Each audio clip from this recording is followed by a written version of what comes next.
Hi, and welcome to Paranormal Lens, presented by Jott-Nyx Paranormal. My name is Kirstin, and I'm joined with Chad Thomas and Jamie Widener. Guess which one's which? Yeah, exactly. How have you guys been? Kirsten, great. How are you doing? Pretty good. You're recovering from the weekend, so yes. You did something this weekend? I kind of just took a road trip. It was fine. We like road trips around here. Tell us more. Exactly. Yeah, it was just a nice little trip down to Hanover area, down all the way down in Virginia. So yeah. Been there Cool. before? What'd you do when you were there? Anything fun? Yeah, kind of just I went to a tavern, met some people, talked to them about ghost stuff. Ghost stuff. Hashtag Yeah. ghost stuff. I did something similar this weekend. Jamie, what Oh, yeah? about you? I did this. Ha ha! It's my only souvenir, but we all went to the Hanover Tavern Paracon, obviously. We've been talking about it for weeks and weeks and weeks. And, as much as all the time it took to get to the point of being there, it was all well worth it. The wait was great to the actual event. What a fantastic weekend. Congratulations to Steve Dills and his team with Transcend Paranormal. They pulled off under some extraordinary conditions of weather and elements a really, really good event that brought a lot of folks in, some really fantastic speakers and presenters, as well as some great vendors and people to connect with, both for physical goods, but also just for ideas, thoughts, relationships. I always use the adage that, a stranger is a friend you haven't met yet. Well, I made a lot of friends because I met a lot of strangers and, really good connections, really interesting people that I'm looking forward to connecting more with as we move forward, or I move forward. We all do, I guess. But, it was really a neat weekend. And the tavern is a really cool place. So, thoughts, guys? I mean, any takeaways, any haha moments? Oh no, we just met some great people. We made some connections with other podcast people in the field, and it was nice. The Witching Hour. We spent a lot of time talking with that group, and looking forward to collaborating on some stuff. And the freaking awesome paranormal show. We also got to talk to the host of that, Yep. which I know that some of the team members have been on before, but it was nice to put a face and and make the personal connection. And that's what this weekend really was about, making the personal connection with a lot of those great people who are out there, and seeing things and being in a great venue. And it sounded like maybe you had a little bit of an experience, Jamie, on the I did. on the way in the evening after we left. I did. Want to talk about it? Yeah, I guess I should. Well, yeah, I have to now, right? So after things were winding down, the last group or session was the digital seance experience. They ran a wonderful session for a seance right at the very end because there was to be an investigation of the tavern and the courthouse, the library, the facility that the property that the tavern encompasses or includes. And it got canceled postponed until March because the weather.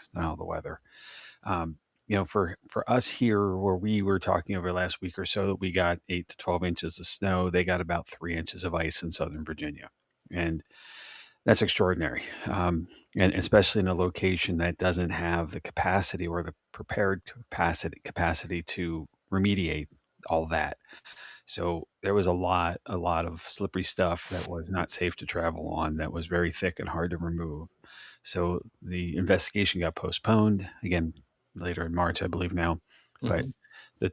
the opportunity was still to be in the tavern because that was cleared. So the digital seance experience kind of filled in some of that. And everyone who was still there was invited to stick around for a session. And the presentation that Ron and Lourdes provide prior, they got the full long version, which was really cool. I've heard it many times, but I think as far as them explaining them what they do, how they do it, why they do it, the connection that it is, was really, really poignant in that moment, especially after everything you absorbed over the 2 days of the Paracon. So, but after all of that was done, I'm helping Steve clear out, because the stage that the presentation was on was going to be, this, like every other place, it's got multiple uses. So another group was coming in, a theater group was coming in Sunday morning to set up for a show that they're running all week, or at the end of the week, to run a couple weeks on. So stage had to get cleared, room had to get emptied. So we're taking everything out. There was a cabinet that needed to be carried up to the third floor. Well, technically the second, because you're in the basement in the tavern. So Steve and I went up, and while I'm up there, he's like, "Hey, you want to see something cool?" Anytime anybody says that in a haunted location, you're like, "Hell yeah!" So we went down through the hallway, the long hallway that connects the tavern, the tavern and the house, the annex, and all that. The other end of it, turned off the lights, and it's lit up because of an exit sign, and illuminates, and it looks like it's shiny because the walls are glossy. And so we call this a shiny hallway. And at the end, we've had the only time he's ever seen a full-bodied apparition was down at the other end of this hallway. And I sent you guys a picture of it. With that, it's just really kind of creepy, actually. Mm-hmm. But as we turned the lights back on, I heard a sound, which would be at the big stairway that's in the middle of the building. I heard a sound, and I turned, and I'm confident to say, at least in my opinion, I saw someone standing there along the wall at the top of the steps. And I just did that like this, and then looked back, and I like, what? Wait! And I turned back, nothing there. So dark jacket, coat kind of thing. Until there was a white shirt of some kind. It looked like it could be a staff person, perhaps, but definitely nobody. Nobody had time to move that fast. So I'm not saying I saw an apparition, but I'm pretty sure I saw an apparition. That's pretty cool. It was That's really neat, super and cool. well, you know me, guys. I'm unsensitive, right? So, I my ability to catch these things is, at least I don't feel it's very strong. So I feel very fortunate. I said it to Steve, and he just went, "Nah, yeah, happens, like normal." All right, yeah. Welcome to Saturday. Yeah. So, but being, getting the tour with Steve was really cool to walk through, and the history and the information about, the part of the property you don't get to see as a patron very much or at all. Mhm. Was really, really cool. And then Good. actually before that, I had the chance to go through with, I believe, the executive director of the Yep. foundation, David Deal. He gave me a tour as well prior, which I was really cool, because I got to go in a lot of the offices, which were bedrooms or rooms for rent back in the day when it was a boarding house. Man, these guys have really cool offices, Mm. so jealous, hashtag jealous. Yeah. Um, but he gave me a detailed tour as well, which was really cool. That's cool. So yeah, Hanover Tavern did not disappoint. Hmm. No. Well, and as a fluke, Kirstin, you want to tell about our fun at You had a perk too. Yes. So I got to the Airbnb first. I got there at like 8:30 and got settled in and everything. It got to be like 10 o'clock at night, and I'm like, all right, I'm gonna fall asleep. Chad's still not here, so I've ended up falling asleep. And the room that I was in, on the one side was a vanity with a mirror, and the other side was just a complete bookshelf. So I woke something like woke me up, and when I woke up in the vanity, I saw like this dark figure moving across the bookshelves. I'm like, okay, that's a little creepy. Whatever though. Fell back asleep.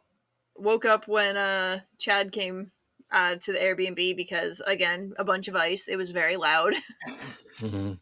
um, we both went back to sleep, and I think at like 4 or 5 o'clock in the morning, I woke up again, and we had left the light to like the kitchen on, and the kitchen was attached to the room I was in, and I can see underneath there was someone standing there, and me in a tired state, my thought process was, I'm like, either that is the host of the Airbnb or that's a ghost.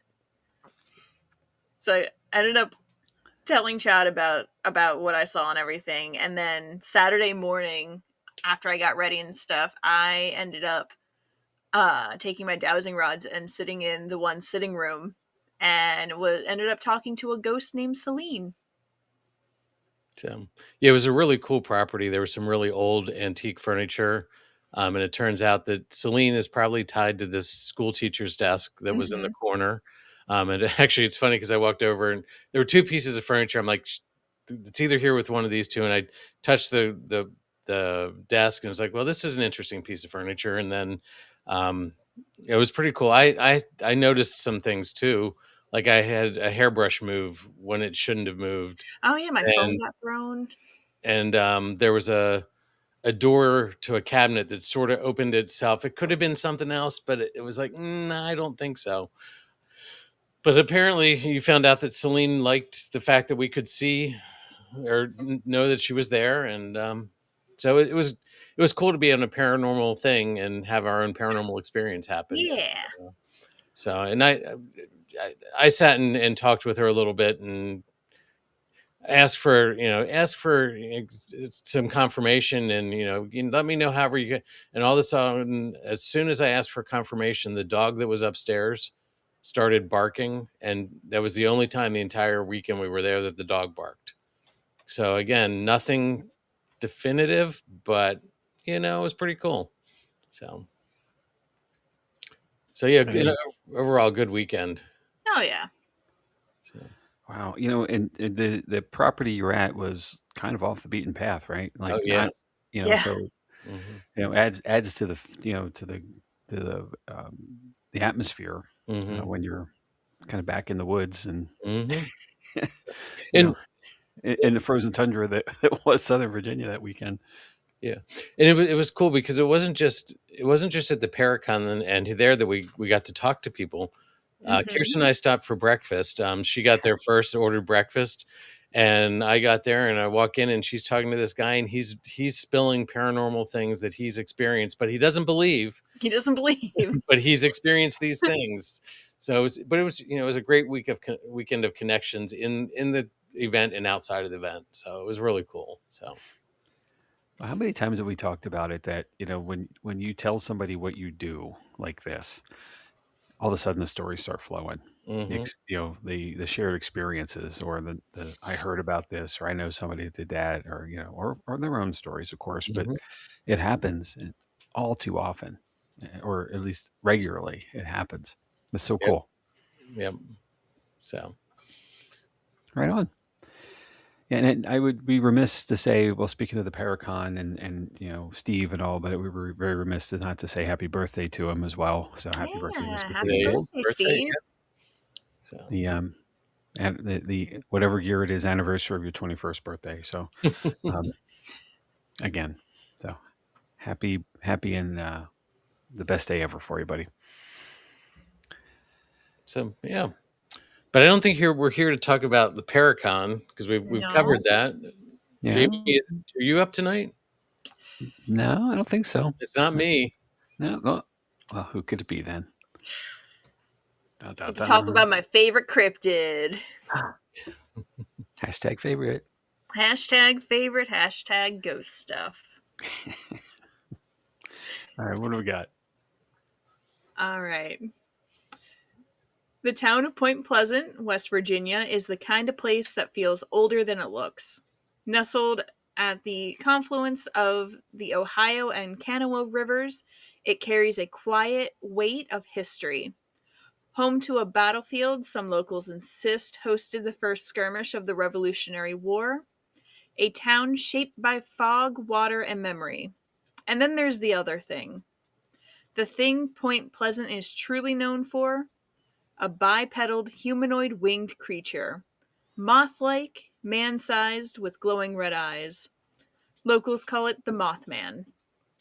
To some, it's a monster, to others, a warning, and to a few, something far stranger.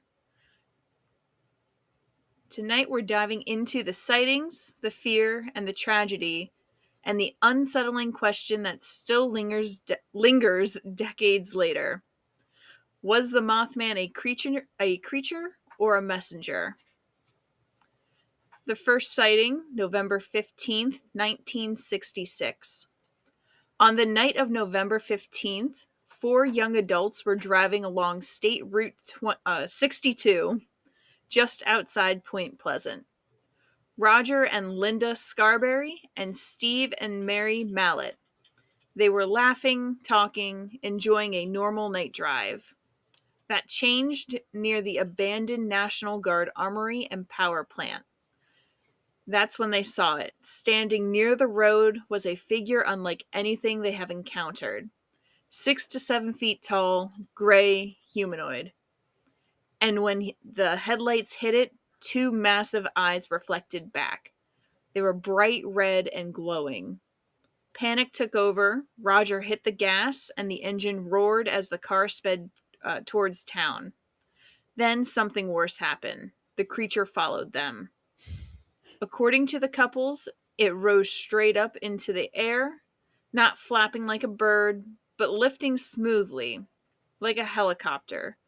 Though it had appeared awkward on the ground, it moved effortlessly through the air, gliding alongside the car. The speedometer climbed 80 miles per hour, 90, 100. Still, the creature kept its pace. It wasn't until they reached the outskirts of town that it finally vanished into the darkness. Shaken and terrified, the group went straight to the police, and with that report, the legend of Mothman officially began. The next day, the Point Pleasant Register struggled to find the right words. The headline read, "Couples see man-sized bird, creature, something." Point Pleasant buzzed with anxiety. This wasn't the kind of town to shrug off a story like that. Fear spread quickly, and curiosity followed close behind. For several nights, locals armed themselves with hunting rifles, drove out towards the TNT area, scanning the skies and tree line. Instead of vanishing, this sightings multiplied.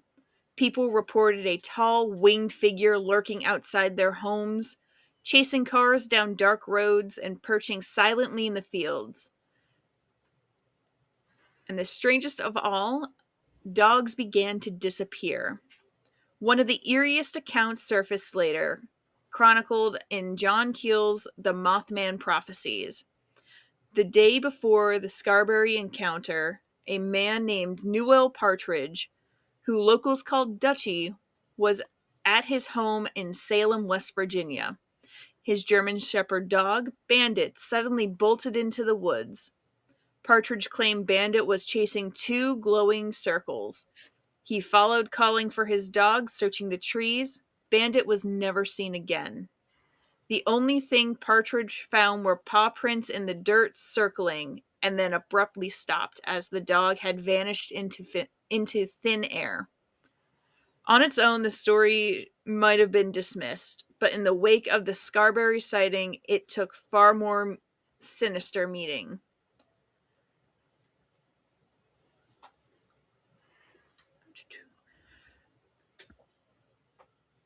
As sightings continued through late 1966 into 1967, Point Pleasant became a hotspot for the unexplained. Strange lights were seen hovering circles overhead. Residents complained their televisions malfunctioned. A constant buzzing filled the air. Animals barked at nothing. And then there were the men. 2 pale figures in black overcoats speaking oddly, asking unsettling questions. The the infamous Men in Black. Then on December 15, 1967, everything had stopped.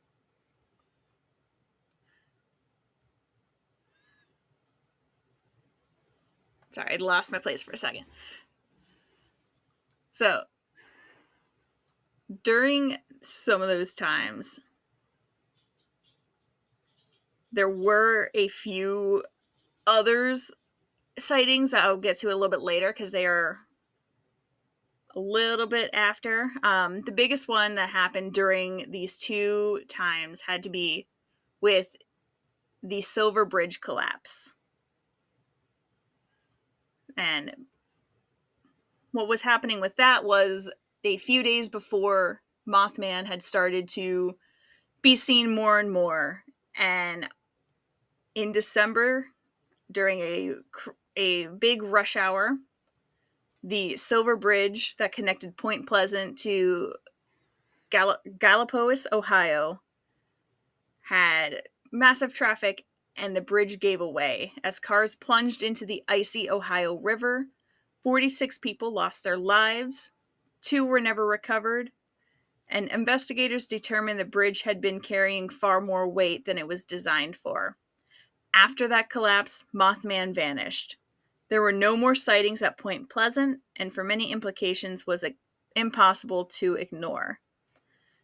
Now, like I was saying, there have been more sightings. However, they no longer were being seen in Point Pleasant. Some of those sightings are before the Chernobyl nuclear disaster, in Japan prior to the 2011 tsunami, in Moscow before the 1999 Russian apartment bombing, before the 2009 swine flu outbreak, and in Salem, West Virginia, before the series of unexplained child disappearances. So each story is different, but each are tied to a disaster. And while Mothman is West Virginia's most famous cryptid, sightings spread beyond the state. Paranormal researcher Stan Gordon reported sightings in Pennsylvania as early as the summer of 1966 near Pittsburgh. One young man claimed a strange creature leaped onto the back of his convertible, and when it fell off, it left a streak of white, viscous substances. Teenagers report a tall, winged figure stalking the woods. UFO activity normally follows. Sightings continue on into the 1980s and even into the modern era. In 2017, a video circulated from Monroeville, and according to researcher Tobias Whalen, a witness in Levittown reported seeing a winged humanoid creature crawling over the fence, scream, and take off. So, what is the Mothman?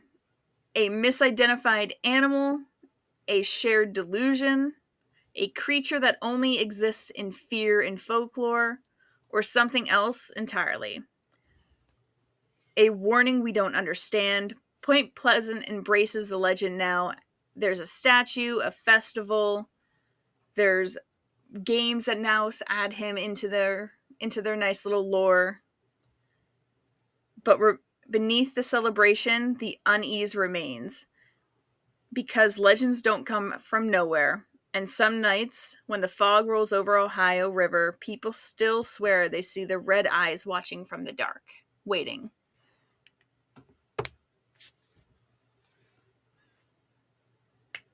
So, yeah.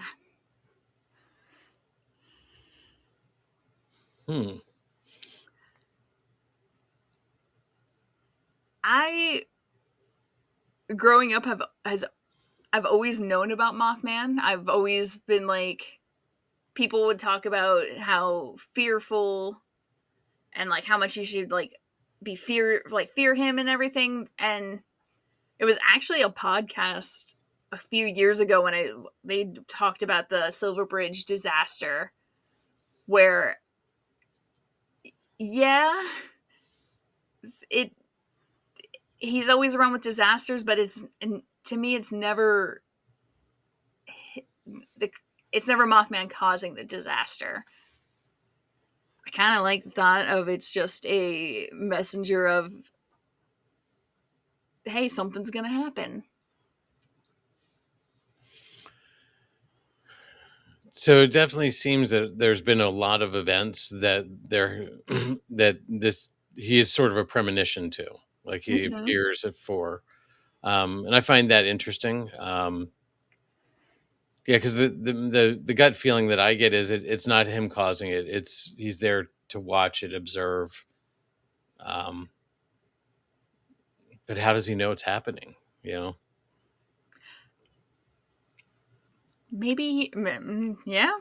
I mean, I also like how some think he's an alien. Like, there's been reports of you see him, but then you'll also see a UFO afterwards. So, Is it possible that he is actually extraterrestrial and he just pops in and out when when disaster is about to happen? Well, there's a couple things to that though, and go back to the Mount Shasta episode, the Bigfoot. And, Mm-hmm. another one. Apparently, that's another cryptid. If anyone's heard of it, Oh no, never maybe, heard of it. maybe anyone, Bueller. So there, Bigfoot is considered a protector of the mountain, Mm-hmm. and potentially of I believe it's called Luminara, the city that's believed to be underneath it. So but Bigfoot comes and goes. So is Bigfoot an alien, or is Bigfoot a interdimensional being that can manifest itself when it needs to, or wishes to, or is called to, and then go back to wherever it came from, and in the interim of needs, and it's if that's a plausibility, then certainly Mothman could be as well.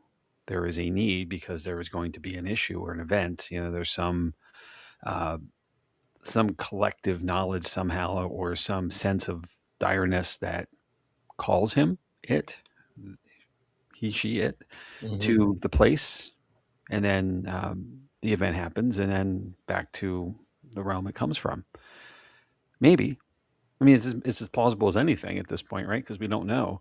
But to me, that either of those are very, very interesting, because there is like the whole collection of some energy that draws the being to the place. Mm-hmm. And that unusual for us in the paranormal field? I mean, there's a premise that spirits activate or come to energy sources like batteries and certain people who have high energy, to drain, and that's our equipment gets drained, right? And then all of a sudden there's a manifestation. So why couldn't it be so with Mothman Right. or Bigfoot, if that is the way you want to believe, Mm-hmm. not just some hairy dude living in the woods? Mm-hmm. I don't know. I mean, I'm probably not posing anything that's not been said before, I'm sure. Right. Right. But I think to me, that makes more sense, that there is a draw of energy, some collective anticipation, perhaps, and then there he is, there it is, and then the instance occurs, something is drawn from it for him that sustains, and just back Mm-hmm. to the ether Mm-hmm. until the next. Yeah. Bird had a comment. I think that's ranked with Bigfoot and Albatwitch. So. Bigfoot and Littlefoot, nice, well Mhm. done. So, which speaking of Albatwitch, we'll come back to that because there's some Yep. news today. I'm sure you saw, Jamie, but I did, but I didn't. I heard. Yes. okay. So, anyway, Well, Bird also said, "Don't hurt the dog." never hurt the dog. I'd like to believe the dog is off somewhere living with Mothman. I don't want to. Living I his don't best want to life. think of the dog being hurt. Yeah, me too. Um, this is also, think back for a minute, to the era. Now this is before all of us were born, even me. So one of the things, coming out of the mid to late '60s into the early '70s, it seems to me that there was a boom period of cryptid um, activity. This is when Bigfoot really got popular, Mm-hmm. right? A few of the other ones, the Rougarou in the Carolina or the Louisiana area, came out of this in the '70s and '80s. Mm-hmm. The Michigan Dogman came around. Yeah. We're going to talk about the Loveland Frogman in a week or two. Mm-hmm. All of these kind of cryptids started popping up everywhere. And if you, Jed, I think you have this, but I came across a map of like the cryptid from every state not too long ago. And there seems every state has one, Mm-hmm.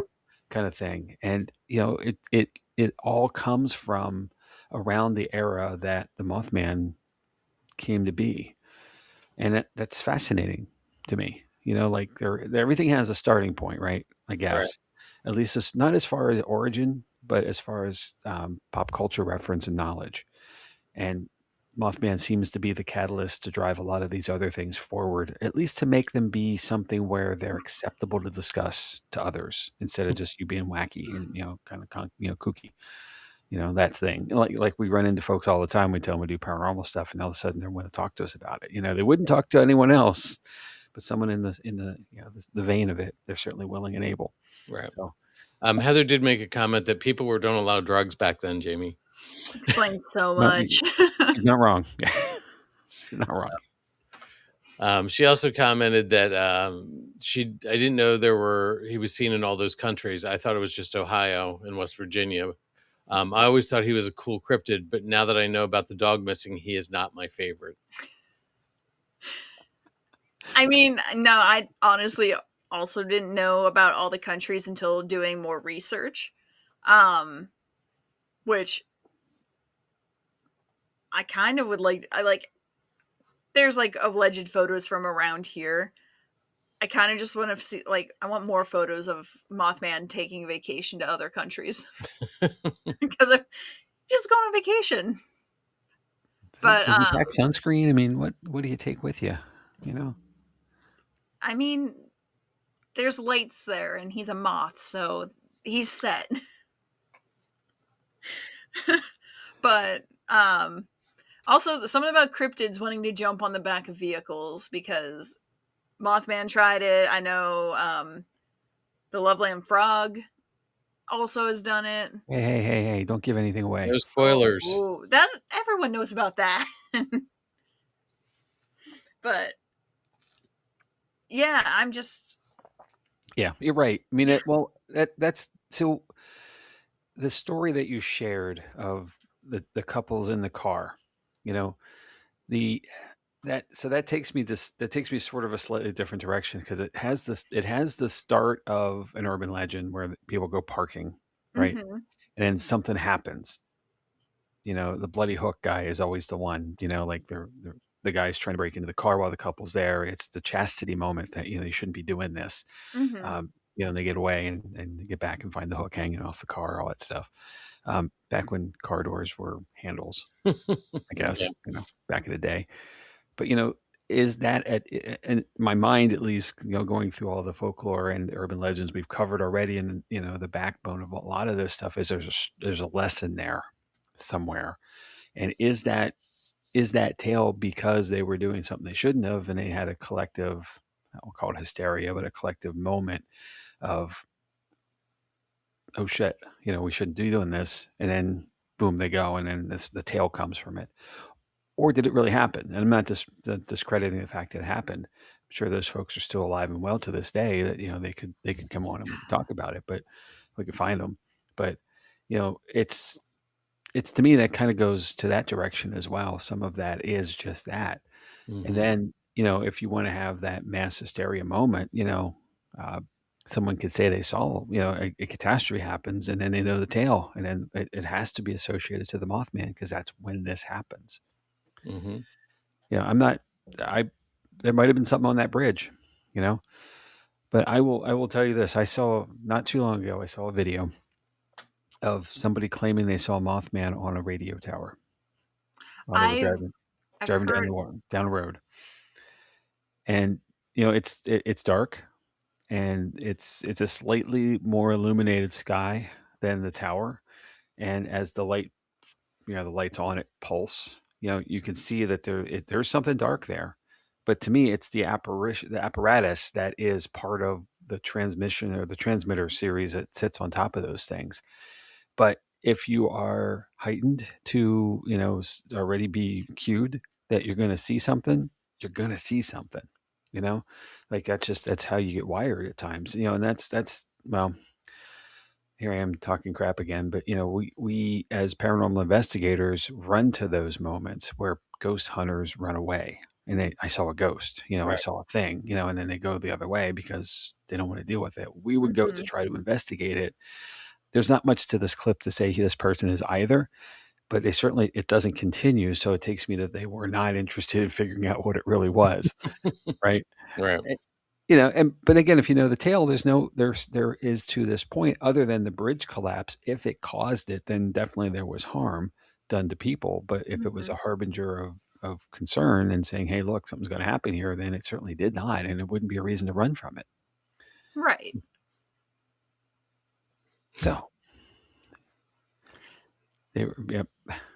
I mean, and with a lot of like the videos that go, well, not even a lot, but like the few videos that go around, Uh, I feel like if I like, because the big thing is the glowing red eyes. yeah. The videos and photos I've seen, you never get the eyes, and I'm like, I want to see the eyes because that's got can't explain something off in the distance with that unless you set something up there. Well, eye shine happens, right? I mean, that's a natural reflective. There's a science to explain it, and I'm not going to go there. But eye shine happens often with animals and creatures in the wild, and to people too. I mean, it happens to us in photographs, right? Mhm. So it could just be reflective light. Mm-hmm.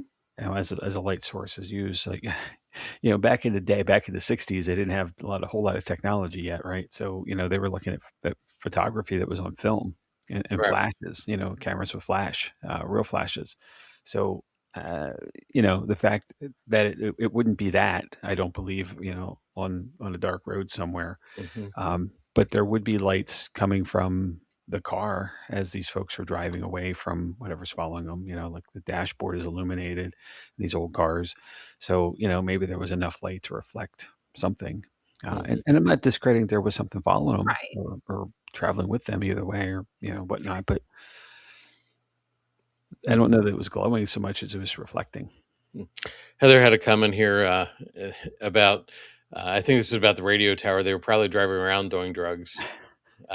And then Bert commented, and I think this was, Oh, Mothman on vacation. Yep. yeah, sitting on the beach with a Mai Tai. So, You Yeah. know what? Why He not? deserves it. hmm so, I have the cryptid of the United States image pulled up, and yeah, there is one for every There it is. state. I So, like how the Roswell aliens are a cryptid. well, Why cryptid is, not? yeah, it's a loose term, I guess here, but it's You cool that gotta, every you gotta fill something in. Kirsten has got to fill something in. You know what? They're like, hey, they got no cryptids. Just throw aliens in there. It's fine. so yeah, there's a lot though. We definitely Yeah. have some more stories here. Yep. I mean, yeah. I So, like. I completely forgot about the Jersey Devil. hmm We did an episode on it. You know what? How long ago was that? Well, season 1. Still, we did it. I looking at this list, the one that sounds interesting to me is the Oklahoma octopus. Yeah, that's So, a. I want to know about it. Does it live in the sewers? Like, uh, guess what, Kirsten? you know what? Next It's all episode. yours. It's all you. Great. Next episode, Oklahoma octopus. Oh, Uh, Pennsylvania. the So squonk. Pennsylvania's cryptid is my other favorite cryptid. It's the squonk, So, which I wish there was more stories and information about the squonk to actually do an episode, but there's not. hmm so anyway, that's it's a pretty full list of things that we can research. Exactly. So what do we think? Do we think this is paranormal, or do we think this is folklore and those sorts of things? Man, I want to believe. Like I always say, I want to believe, but I'm more toward this is something that's been spun into a gigantic bit of folklore. But hey, if somebody can pull, you know, some evidence together that contradicts that or challenges that thought, I'm all in to be an objective observer to it. I can Mhm. be swayed, um, but I'm having trouble believing this one's legit. Um, Yeah, I think that's what Bert feels too. yeah. As much as I would love to believe that there is a giant moth-like man flying around, or even just a man-sized moth flying around, giving showing like bad omens that are about to happen. I I just think it's along the folklore. Yeah. I wish we could say definitely that it was paranormal or cryptid, but I'm leaning that this one's folklore as well. So Although I will slap myself if all of a sudden people capture a Mothman. Well, sure, and that's with all of the cryptids that are, the list is long, right? And Mm-hmm. that's just here in the U.S. Go around the world. There's a gazillion more. The one thing that we don't have is a body. right. You know, and there's it depends what you believe. Of course, there's physical evidence that of like Bigfoot, right? If you watch shows like Expedition Bigfoot and things that are pretty popular, they're finding nests and stuff in the woods that don't make sense for other animals. So, okay, maybe, but at some point there's going to have to be a body. Mm-hmm. And that's one thing that no one's really ever been able to produce for any of these. Right. So our imaginations at times, get the best of us. And then, we all like a good story. We all like a good scare. Um, but the reality is that there has to be something physical then too at the end of Yeah. in the process at the end of the day. Mm-hmm. Stefan says scientific research gone wrong? Question mark. I'm Well, not sure what's up with Heather tonight, but Heather's comment was folklore plus drugs equals Mothman. Uh, Drugs. and then Bert said, but with what comes with it, do you really want to see Mothman? yeah, Yeah, cool. yeah. Yeah, I want proof. Well, but I think he's saying, do you want to see No, Mothman just to have the tragedy that comes with it? Which all I right, understand that. So yeah, okay. All right. If Mothman got captured, yes, I would want to see Mothman then. But if Mothman's just flying around, yeah, I'd keep my distance. If he's hanging out in my backyard, yeah, we probably have a problem happening, right? So I get it. The scientific research gone wrong, I did not think of. right.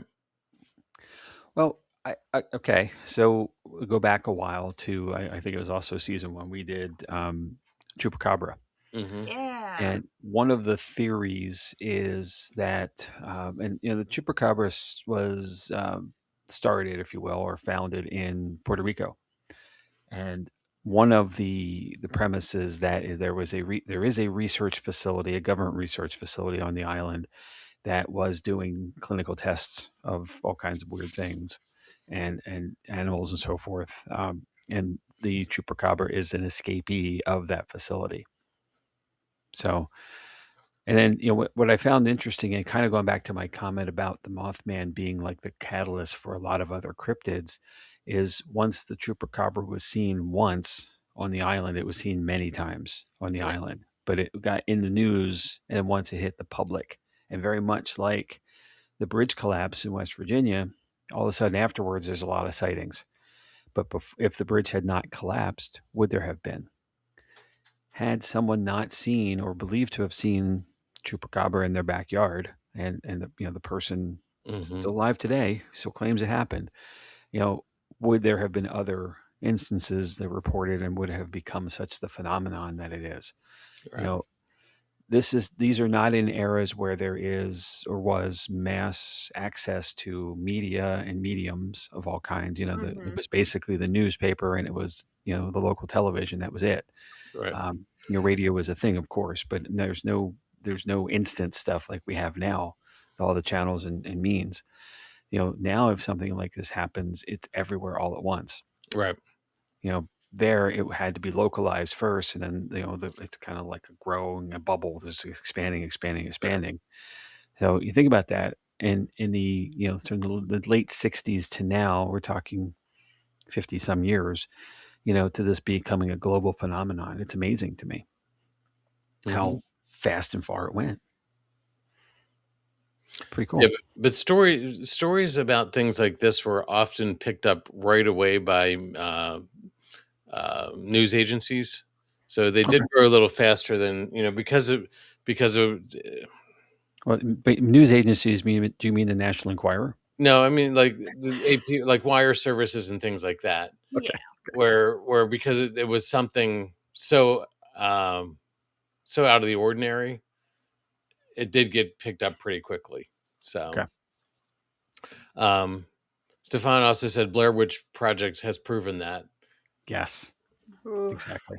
So yeah, it's definitely some interesting things to think about. Again, I still think we're looking at folklore here, not anything Unfortunate. unreal. Yeah. So, Yeah. but again, like Jamie said, prove me wrong. Yeah, Yeah. I want to believe. Give me some evidence. This is one I'd love to be proven wrong about. Mm-hmm. Me too. So, yeah, another one, Yeah. War of the That's Worlds. fantastic. Yeah, great Yeah. example, Stefan. Really good example. Yeah.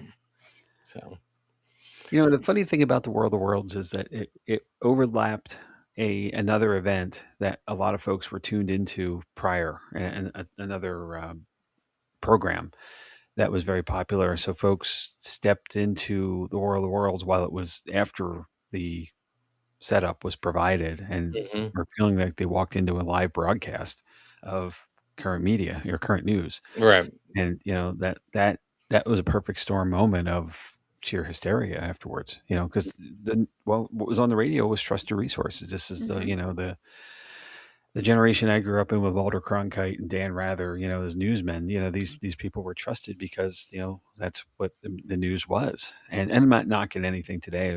I'm not trying to make a commentary to current events, but the idea was, if it was presented, it was fact, and you're hearing it happening, and it sounded real enough to believe, and folks lost their ever loving minds. Mm-hmm. Mm-hmm. And Stefan's on a roll here. Yeah, I'm looking at everything he's posting.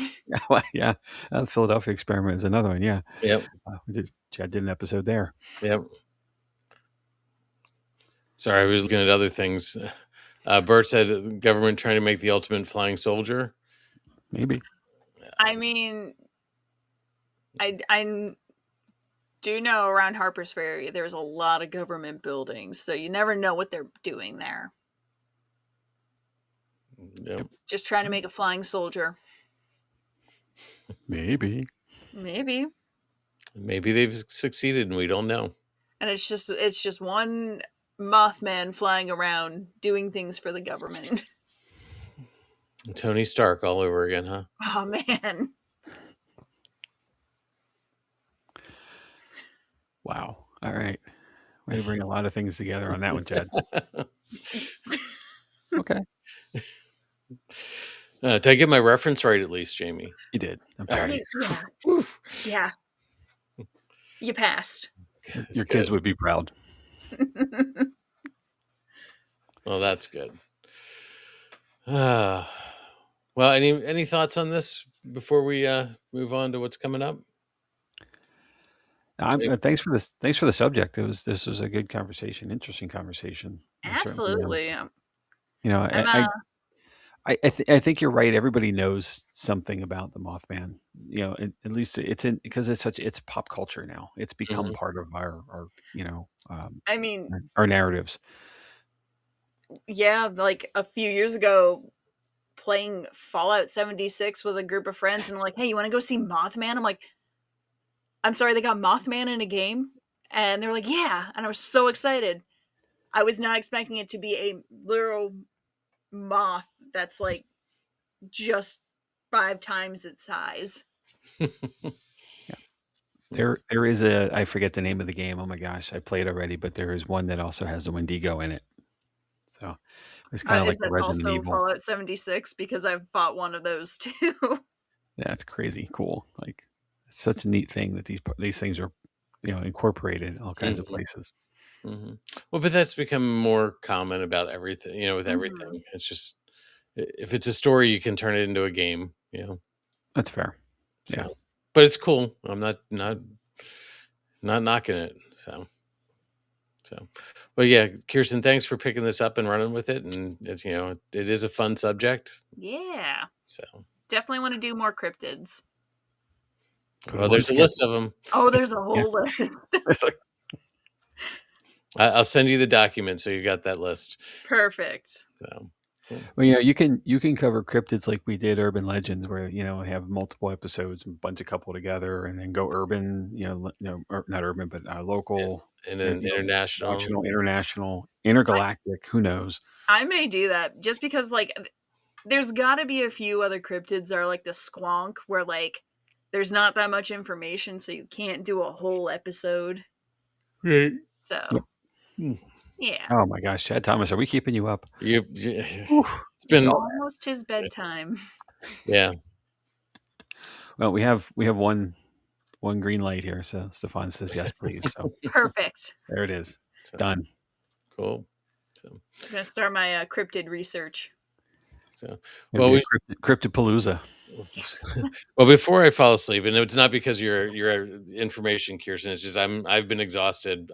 Let's move on to what's coming up. Yep.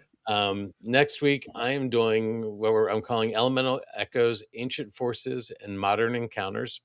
Looking at elemental spirits, where they come from. You know, I'm can't prove any of it again, but where we think they might come from, what they might be. Definitely an interesting subject, so that one will be fun. Let's see, my mouse just froze on me. That's fun. Jamie, you may have to advance. Not sure what happened there either. We're having a lot of fun here. I don't know. I just got a bad connection, and wow. Oh, and I was having issue with my slides moving, but Has anyone seen Mothman? I'm looking out the window real quick. All right. So then other red eyes. Wait. Oh no. I'm just kidding. At least I'm in the basement, so I can't see anything out the window. So other upcoming episodes, like I said, Elemental Echoes next week. Jamie, I shortened this just to make you happy. Thank you. February 17th, The Legend of the Loveland Frogman. February 24th, Tower of London, Crowns, Chains, and Ghosts. And then March 3rd, I'm back with Where Silence Screams, the Kings Park Psychiatric Facility. And then Jamie is No Vacancy for the Living, the Goldfield Hotel in Nevada. Yep. So all interesting things. We can't talk about going to the Paracon anymore because we've already done that. But maybe, Jamie, this is a good place we could throw in what we alluded to earlier. Next year, the Albatwitch Festival that started in Columbia will be coming back to Columbia, Pennsylvania. There will be 2 Albatwitch festivals, but the original one will be back in Columbia. And I can't remember the gentleman's name. Jamie, help me out. Rick Fisher. Rick Fisher, researcher, will be starting that up again and bringing it back to where it started. So I'm really, really excited about that. That was always a fun event. We've been there several times, and looking forward to an opportunity. Maybe you'll find the Paranormal Lens there. So we'll see. So something to look forward to. Yeah.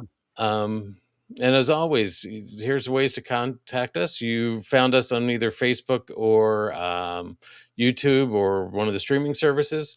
Check out our the Jott-Nyx Paranormal website at jott-nyxparanormal.com.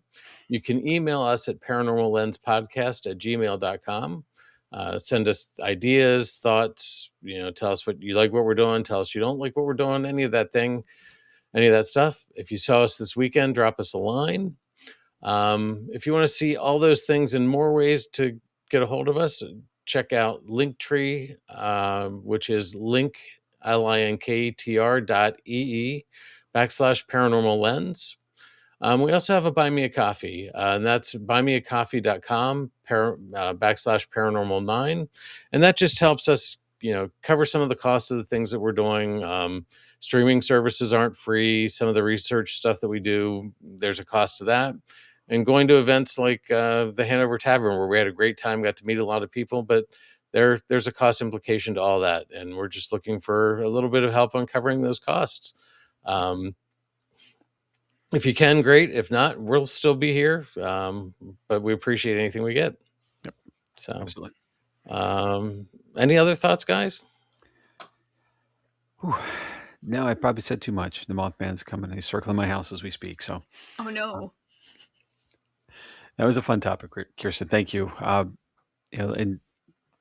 keep bringing on the cryptids. That's great. Yeah. Will And do. anything else.